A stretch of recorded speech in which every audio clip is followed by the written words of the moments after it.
Drama serial रस्म वफ़ा, जिसमें आपको दिखाया जाएगा कि उसामा की फूफो, जिनकी उसामा इतनी हेल्प करता है कि उन्हें अपने घर तक ले आता है, लेकिन उसकी फूफो उससे वादा लेती हैं कि तुम इस बात की खबर किसी को भी नहीं बताओगे।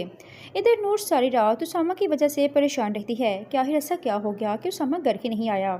जैसे ही उसामा घर आता है तो नूर उससे पूछती है कि अब कहाँ थे सारी रात, आपको पता है मैं कितना परेशान हो गई थी, आपने बताया तक भी नहीं।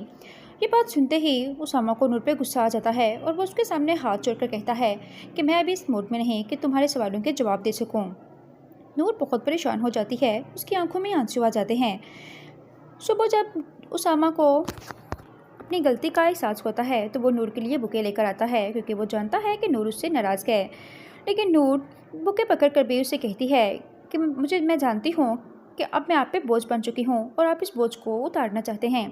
ये सुनते ही उसामा को फिर से गुस्सा आ जाता है और वो चिड़चिड़ा होकर कहता है कि मैं इतनी देर तक थक चुका हूँ कि तुम मेरी ज़िंदगी में कितनी इंपॉर्टेंट हो। अगर तुम्हें नहीं यकीन तो जो तुम्हें चाहती हो तुम कर सकती हो।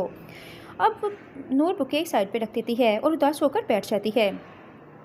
अब उसामा, जो कि अच्छी तरह जानता है कि नूर माँ बनने वाली है, लेकिन अपनी फूफो की वजह से बहुत परेशान होता है, इसलिए अपनी खुशी को सेलिब्रेट भी नहीं कर सकता। साथ ही नाजरीन, आप देखेंगे इरम जो कि उसामा को ब्लैकमेल कर रही है और उससे कहती है कि जिस तरह तुमने मेरे भाई फवाद की जान ली थी, अब मैं इतनी आसानी से तुम्हारी जान तो नहीं छोड़ूंगी, तुमसे हर उस गुनाह का हिसाब लूँगी, क्योंकि अलिशबा ने इरम को बताया है कि उसामा ने नूर से शादी करने के लिए फवाद की जान ले ली थी। अब इरम, जो कि अलिशबा की बातों में आ गई है और अब ठान चुकी है कि वो उसामा को जलील करके ही रहेगी, उससे फवाद की मौत का बदला लेकर ही रहेगी। इधर नाजरीन, आप देखेंगे कि उसामा नूर के पास जाता है तो नूर उससे बात तक भी नहीं करती है। उसामा नूर से कहता है कि नूर मुझे माफ़ कर दो, जिस पर नूर उसामा को माफ़ कर देती है।